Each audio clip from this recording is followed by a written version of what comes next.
আজকে আমি theories of organic evolution বা জৈব অভিব্যক্তির মতবাদ নিয়ে আলোচনা করব। দেখ, জৈব অভিব্যক্তি জিনিসটা কি? সময়ের ধারায় ক্রমশ সরলতম জীবের উৎপত্তি ঘটে এবং সেই সরলতম জীব থেকে জটিল জীবের উৎপত্তি ঘটে। এই যে সরলতম জীব থেকে জটিল জীবের উৎপত্তির ঘটা বা জটিল জীবের সৃষ্টি, একেই বলা হয় জৈব অভিব্যক্তি। দেখ, পৃথিবীতে আনুমানিক 3.7 বিলিয়ন বছর আগে প্রাণের উৎপত্তি ঘটেছিল। সেই সময়কাল থেকে যে প্রাণের উৎপত্তি ঘটে তার কিন্তু ক্রমাগত বিবর্তন ঘটে চলছে, কারণ বিবর্তন হচ্ছে একটা কন্টিনিউয়াস প্রসেস, কখনো থামে না। জৈব অভিব্যক্তি সম্পর্কে ব্যাখ্যা শুরু হয় বিংশ শতকের পূর্ব থেকে। সেই সময় বিভিন্ন মানুষ বিভিন্ন রকমভাবে এটার ব্যাখ্যা করার চেষ্টা করেছিলেন। তবে কিছু ধর্মযাজক এবং দার্শনিক জৈব অভিব্যক্তিকে প্রথম বিজ্ঞানের আলোকে ব্যাখ্যা করার চেষ্টা করেন। তাদের মধ্যে দুজন উল্লেখযোগ্য হল, নাম্বার 1 ফরাসি প্রকৃতিবিদ জ্যা ব্যাপটিস্ট দ্য ময়ে ল্যামার্ক এবং আর একজন ইংরেজ প্রকৃতিবিদ চার্লস ডারউইন। আজকে এই ক্লাসে আমি মূলত ল্যামার্কবাদ বা ল্যামার্কিজম নিয়ে আলোচনা করব। দেখ, জৈব অভিব্যক্তি সম্পর্কে যেসব মতবাদগুলো প্রচলিত ছিল সবই ছিল কাল্পনিক, অবৈজ্ঞানিক এবং অবাস্তব। সেই মতবাদগুলোর ওপরে প্রথম কুঠারাঘাত করেছিলেন ফরাসি প্রকৃতিবিদ ল্যামার্ক। তিনি প্রাণী জগতের ওপর গভীর পর্যবেক্ষণের মাধ্যমে একটি বই রচনা করেন। বইটির নাম হলো ফিলোজফিক জুলজিক। সেই বইয়ের একটি অংশ হলো অর্জিত বৈশিষ্ট্যের বংশানুসরণ বা ইনহেরিটেন্স অফ অ্যাকোয়ার্ড ক্যারেক্টার। এই অংশে তিনি জৈব অভিব্যক্তি সম্পর্কে কতগুলো মতবাদ দেন। তার সেই মতবাদগুলোই হলো জৈব অভিব্যক্তির মূল প্রতিপাদ্য বিষয়। তিনিই প্রথম বলেন যে সমস্ত জীবের মধ্যেই বিবর্তন ঘটে এবং সেই প্রজাতি মূলত সেই বিবর্তনের ফলেই সৃষ্টি হয়। এই মতবাদটা তারই ছিল। তবে ল্যামার্কের বই ফিলোজফিক জুলজিকের সেই অর্জিত বৈশিষ্ট্যের বংশানুসরণ অংশের প্রতিপাদ্য বিষয়গুলো নিয়ে আমি এবার একে একে আলোচনা করব।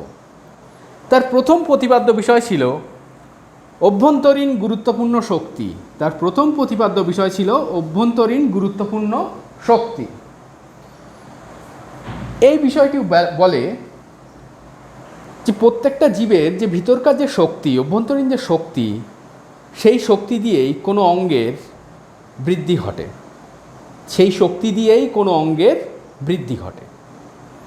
তার দ্বিতীয় প্রতিপাদ্য বিষয় ছিল চাহিদার থেকে নতুন অঙ্গের সৃষ্টি। দেখ, তার ব্যাখ্যাটা এমন ছিল যে পৃথিবীর পরিবেশ সদা পরিবর্তনশীল। সেই পরিবর্তনশীল পরিবেশে জীবেদেরকে মানিয়ে নিতে হয় ক্রমাগত। এই মানিয়ে নেওয়ার জন্য জীবেদের মধ্যে কতগুলো চাহিদার সৃষ্টি হয়। সেই চাহিদার থেকেই নাকি নতুন অঙ্গের সৃষ্টি হয়। এটাই ছিল তার এই দ্বিতীয় যে প্রতিপাদ্য বিষয়, তার ব্যাখ্যা। তার তৃতীয় প্রতিপাদ্য বিষয় ছিল অঙ্গের ব্যবহার অব্যবহার।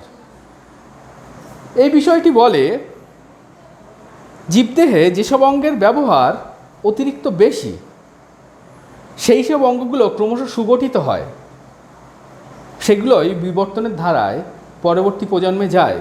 কিন্তু যেসব অঙ্গগুলো ব্যবহার ক্রমশ কম, সেই অঙ্গগুলো ক্রমশ ক্ষয়প্রাপ্ত হতে থাকে এবং একসময় অবলুপ্ত হয়ে যায়। এটি ছিল তার তৃতীয় প্রতিপাদ্য বিষয়। চতুর্থ প্রতিপাদ্য বিষয় অর্জিত বৈশিষ্ট্যের বংশানুসরণ। দেখ, চতুর্থ প্রতিপাদ্য বিষয় বলে যে জীব এই যে ব্যবহার অব্যবহার বা এই যে চাহিদার ফলে যেসব নতুন নতুন বৈশিষ্ট্যগুলো অর্জন করে, সেই বৈশিষ্ট্যগুলো বংশ পরম্পরায় সঞ্চারিত হয়। অর্থাৎ জেনারেশন আফটার জেনারেশন সঞ্চারিত হয়। তার যে সর্বশেষ এবং পঞ্চম প্রতিপাদ্য বিষয় নতুন প্রজাতির সৃষ্টি, অর্থাৎ যেসব বৈশিষ্ট্যগুলো জীবদেহে অর্জিত হলো সেগুলো বংশ পরম্পরায় সঞ্চারণের মাধ্যমে একটা জেনারেশন পরে গিয়ে দেখা যায় যে এমন কিছু বৈশিষ্ট্য অর্জিত হয়েছে যে সেটা সেই জীবটিকে নতুন একটা প্রজাতিতে পরিণত করেছে, সে আর তার পূর্বপুরুষের সঙ্গে মিলতে পারছে না। এই পাঁচটি হলো ল্যামার্কের মূল প্রতিপাদ্য বিষয়। এইবার এই বিষয়গুলোকে কতগুলো উদাহরণের সাহায্যে ব্যাখ্যা করা যায়। যেমন জিরাফের লম্বা গলা। তা ল্যামার্কের মতে বর্তমানে আমরা যেসব লম্বা গলাযুক্ত জিরাফ দেখতে পাই, এদের গলা পূর্বে এরকম লম্বা ছিল না, গলা ছিল ছোট ছোট, এদের অগ্রপদ ছিল ছোট, কিন্তু ক্রমশ এরা যেখানে বাস করত সেই মাটিতে ঘাসের পরিমাণ কম থাকায় এদের গাছের উঁচু ডালের পাতা খেতে হতো, যার ফলে এদের গলা লম্বা করতে হতো। এর ফলেই এদের গ্রীবা বা গলা এবং অগ্রপদ ক্রমশ লম্বা হয়ে গিয়েছে এবং এই বৈশিষ্ট্যটি পরবর্তী প্রজন্মে সঞ্চারিত হয়েছে। যে জিরাফ জাতির মধ্যে এই বৈশিষ্ট্যটা সঞ্চারিত হয়েছে তাদের গলা লম্বা হয়েছে, তাদেরকেই, সেই জাতিকেই আমরা বর্তমানে লম্বা গলাযুক্ত জিরাফ বলে চিনি বা জানি। ল্যামার্ক তার এই প্রতিপাদ্য বিষয়গুলোর সপক্ষে আরও কতগুলো এক্সাম্পল দিয়েছিলেন। আচ্ছা, জিরাফের এই যে গলা লম্বা হওয়ার বৈশিষ্ট্য, এটা কিন্তু ব্যবহারের সূত্র, যে গলার ব্যবহার উঁচু গাছের পাতা খাওয়ার জন্য বেড়ে গিয়েছিল, সেই জন্য জিরাফের গলা লম্বা হয়ে গিয়েছিল। তবে ল্যামার্কের আরও কতগুলো এক্সাম্পল আছে। যেমন আমরা যে বর্তমানে হাঁসেদের যে পা দেখতে পাই, সেই হাঁসের পায়ের আঙুলগুলো লিপ্তপদ, হাঁসের পা হচ্ছে লিপ্তপদ। তার কারণ ওদের আঙুলগুলো একটা মাংসল অংশ দ্বারা জোড়া থাকে, ওদের আঙুলগুলো মাংসল অংশ দ্বারা জোড়া থাকে। এইবার ল্যামার্কের মতে এইরকম হাঁসেদের যে আমরা লিপ্তপদ দেখতে পাই, এটা কিন্তু পূর্বে এরকমটা ছিল না। পূর্বে হাঁসের আঙুলগুলো সব ছিল ছাড়া ছাড়া, কিন্তু হাঁস জলে সাঁতার কাটে, আর ওদের সাঁতার কাটার সুবিধের জন্য বিবর্তনের ধারায় নাকি ওদের এই লিপ্তপদের সৃষ্টি হয়েছে, যার ফলে ওদের সাঁতার কাটতে সুবিধা হয়। তাহলে এটাও ব্যবহারের সূত্রের মধ্যে পড়ে। দেখ, যদি আমি তৃতীয় একটা সাপের এক্সাম্পল নিই, যে বর্তমানে আমরা যে সাপ দেখতে পাই তারা সবাই বুকে হেঁটে চলে, এদের কোনো পা নেই। কিন্তু পূর্বে যে সাপ দেখা যেত তাদের নাকি ছোট ছোট পা ছিল, কিন্তু সেই সাপ ক্রমশ মাটিতে ঘেঁষতে চলার জন্য এবং গর্তের ভিতরে বুকে হেঁটে চলার জন্য তাদের সেই পায়ের ব্যবহার কমে যেতে থাকে।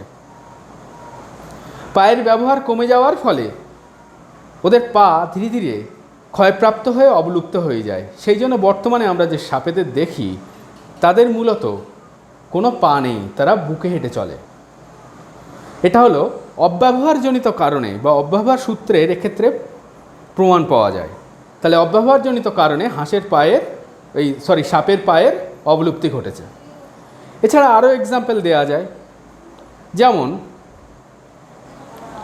বর্তমানে আমরা যে ঘোড়া দেখতে পাই, সেই ঘোড়ার পাগুলো লম্বা লম্বা এবং শক্তপোক্ত, কিন্তু পূর্বে নাকি ঘোড়াদের প্রকৃতির মাটি নরম থাকার কারণে ওদের পা ছিল নরম প্রকৃতির, কিন্তু পরবর্তীতে মাটিতে ঘাস জন্মানোর ফলে সেই মাটি শক্ত হয়ে যায় এবং সেই শক্ত মাটিতে জোরে দৌড়ানোর জন্য ওদের পা অত শক্তপোক্ত লম্বা, পায়ে খুরের সৃষ্টি হয়, ওদের পায়েরও বিবর্তন দেখা যায়। তবে ল্যামার্কের এই মতবাদেরও কিছু সীমাবদ্ধতা থেকে যায়।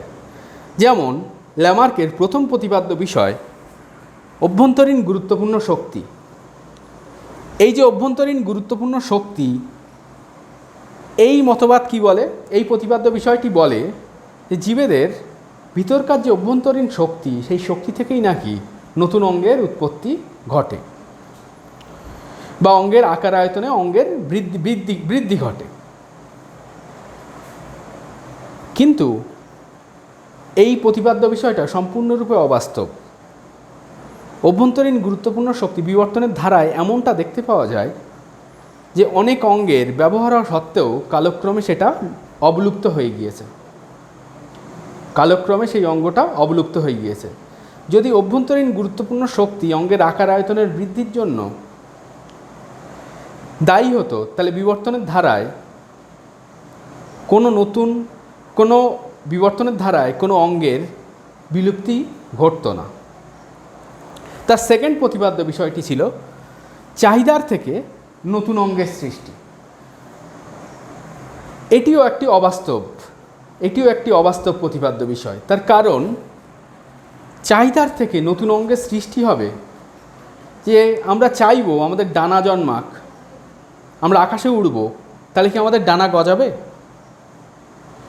কোনো স্থলজ প্রাণী যদি চায় যে সে জলে থাকবে, তাহলে কি তার জলজ প্রাণীদের মতো অঙ্গ সৃষ্টি হবে? হবে না। সুতরাং তার এই যে দ্বিতীয় প্রতিপাদ্য বিষয় চাহিদার থেকে নতুন অঙ্গের সৃষ্টি, এটিও সম্পূর্ণ অবাস্তব। তার তৃতীয় প্রতিপাদ্য বিষয় ছিল অঙ্গের ব্যবহার অব্যবহার। এই যে তৃতীয় প্রতিপাদ্য বিষয়, এটির কিছুটা বাস্তব প্রমাণ পাওয়া যায়। অঙ্গের ব্যবহার অব্যবহার, তবুও এর কিছু ড্রব্যাকসও আছে এই প্রতিপাদ্য বিষয়টার, যে সব ক্ষেত্রে যে এই প্রতিপাদ্য বিষয়টি প্রযোজ্য এমনটা না। যেমন যারা অতিরিক্ত ব্যায়াম করে বা বর্তমানে যারা জিম করে, তাদের একটি পেশিবহুল সুগঠিত চেহারা তৈরি হয়। কিন্তু তাহলে তো আমাদের হৃৎপিণ্ড প্রতিনিয়ত স্পন্দিত হচ্ছে, কিন্তু হৃৎপিণ্ডের কি বিবর্তনের ধারায় ওরকম কোনো গঠনের পরিবর্তন দেখা যাচ্ছে? দেখা যাচ্ছে না। সুতরাং তার এই অঙ্গের ব্যবহার অব্যবহার এই প্রতিপাদ্য বিষয়টাও কিছু ক্ষেত্রে প্রযোজ্য হলেও সব ক্ষেত্রে প্রযোজ্য নয়। তার চতুর্থ প্রতিপাদ্য বিষয় ছিল অর্জিত বৈশিষ্ট্যের বংশানুসরণ। হ্যাঁ, এই প্রতিপাদ্য বিষয়টা অনেকাংশে সত্য। তার কারণ, অর্জিত বৈশিষ্ট্যের বংশানুসরণ অবশ্যই জীবেদের মধ্যে লক্ষ্য করা যায়। তবে এই মতবাদের সপক্ষে আরও দুটো কাজ পরবর্তীতে হয়েছিল। একটি হলো, আরও দুটো মতবাদ পরবর্তীতে এসেছিল। একটি হলো ওয়াইসম্যানের জার্মপ্লাজম থিওরি এবং মেন্ডেলের বংশানুসরণ তত্ত্ব বা বংশানুসরণ সূত্র। ওয়াইসম্যানের জার্মপ্লাজম থিওরি বলে, হ্যাঁ, অর্জিত বৈশিষ্ট্যগুলো গ্যামেটের মাধ্যমে জেনারেশন আফটার জেনারেশন বা প্রজন্মের পরবর্তী প্রজন্ম সঞ্চারিত হতে পারে। তাহলে ওয়াইসম্যানের জার্মপ্লাজম তত্ত্ব ব্যাখ্যা করেছিল যে অর্জিত বৈশিষ্ট্য গ্যামেটের মাধ্যমে বা জননকোষের মাধ্যমে একটা জেনারেশন থেকে পরবর্তী জেনারেশনে সঞ্চারিত হতে পারে। ওয়াইসম্যানের এই যে জার্মপ্লাজম তত্ত্ব, সেটা এই ল্যামার্কের অর্জিত বৈশিষ্ট্যের বংশানুসরণ বা ইনহেরিটেন্স অফ অ্যাকোয়ার্ড ক্যারেক্টারকে সমর্থন করে। আবার মেন্ডেলের বংশানুসরণ সূত্র বলে যে গ্যামেটের মধ্যে জিন উপস্থিত থাকে, সেই জিন বংশগত বৈশিষ্ট্যকে জেনারেশন আফটার জেনারেশন বহন করে নিয়ে যায়। সেই জিনের যদি কখনো মিউটেশন ঘটে, তবে মিউটেশন বা পরিব্যক্তি ঘটে, তবে জীবেদের বৈশিষ্ট্যেরও পরিবর্তন লক্ষ্য করা যায় ওই পরিব্যক্তির কারণে। তবে এই তত্ত্ব এই অর্জিত বৈশিষ্ট্যের বংশানুসরণকে সমর্থন করে। তবে অর্জিত বৈশিষ্ট্যের বংশানুসরণ, এখানে বলা ছিল যে বৈশিষ্ট্যগুলো জীবেদের নতুন বৈশিষ্ট্যের জন্য দায়ী হচ্ছে দেহকোষ, কিন্তু মেন্ডেলের তত্ত্ব বলে জীবেদের বৈশিষ্ট্যের জন্য দায়ী জিন। অর্জিত বৈশিষ্ট্যের বংশানুসরণের মাধ্যমে ব্যাখ্যা করা হয়েছিল দেহকোষের পরিবর্তনের ফলে জীবদেহের বৈশিষ্ট্যেরও পরিবর্তন ঘটে, কিন্তু এটা পুরোপুরি সঠিক না। মেন্ডেলের তত্ত্ব বলেছিল যে জিনের যখন মিউটেশন ঘটে তখনই জীবদেহের বৈশিষ্ট্যের পরিবর্তন ঘটে যায়। তাহলে মেন্ডেলের তত্ত্ব এই অর্জিত বৈশিষ্ট্যের বংশানুসরণ এটাকে সমর্থন করলেও ল্যামার্কের এই যে অর্জিত বৈশিষ্ট্যের বংশানুসরণ সম্পর্কে যে ব্যাখ্যাটা ছিল সেই ব্যাখ্যাটাকে সমর্থন করে না। কারণ ল্যামার্কের ব্যাখ্যাটা ছিল যে দেহকোষের পরিবর্তনের ফলে জীবদেহের বৈশিষ্ট্যের পরিবর্তন হয়, কিন্তু মেন্ডেল বলেছিলেন জিনের যে মিউটেশন বা জিনের যে গঠনগত বা সংখ্যাগত যে পরিবর্তন, সেই পরিবর্তনটাই জীবের নতুন বৈশিষ্ট্য সৃষ্টির জন্য দায়ী এবং সেই বৈশিষ্ট্যই বংশ পরম্পরায় গ্যামেটের মাধ্যমে সঞ্চারিত হয়। সর্বশেষ নতুন প্রজাতির সৃষ্টি। ল্যামার্কের সর্বশেষ প্রতিপাদ্য বিষয় ছিল নতুন প্রজাতির সৃষ্টি। হ্যাঁ, এই নতুন মানে অর্জিত বৈশিষ্ট্য জেনারেশন আফটার জেনারেশন সঞ্চারিত হওয়ার ফলেই একসময় গিয়ে জীবেদের মধ্যে এমন কিছু নতুন বৈশিষ্ট্যের সৃষ্টি হয় যার ফলে সেই জীব নতুন একটি জীব প্রজাতিতে পরিণত হয়, সে তার পূর্বপুরুষের সঙ্গে আর মিলতে পারে না। এই তত্ত্বটা ল্যামার্ক তার মতো করে ব্যাখ্যা করেছিলেন, তবে তার ব্যাখ্যায় কিছু ত্রুটিও ছিল। কিন্তু পরবর্তীকালে দেখা গিয়েছে হ্যাঁ, এই প্রতিপাদ্য বিষয়টা ঠিক যে নতুন প্রজাতির অবশ্যই সৃষ্টি হয়, কিন্তু নতুন প্রজাতির সৃষ্টির জন্য অবশ্যই বিবর্তন দায়ী, অবশ্যই বিবর্তন দায়ী।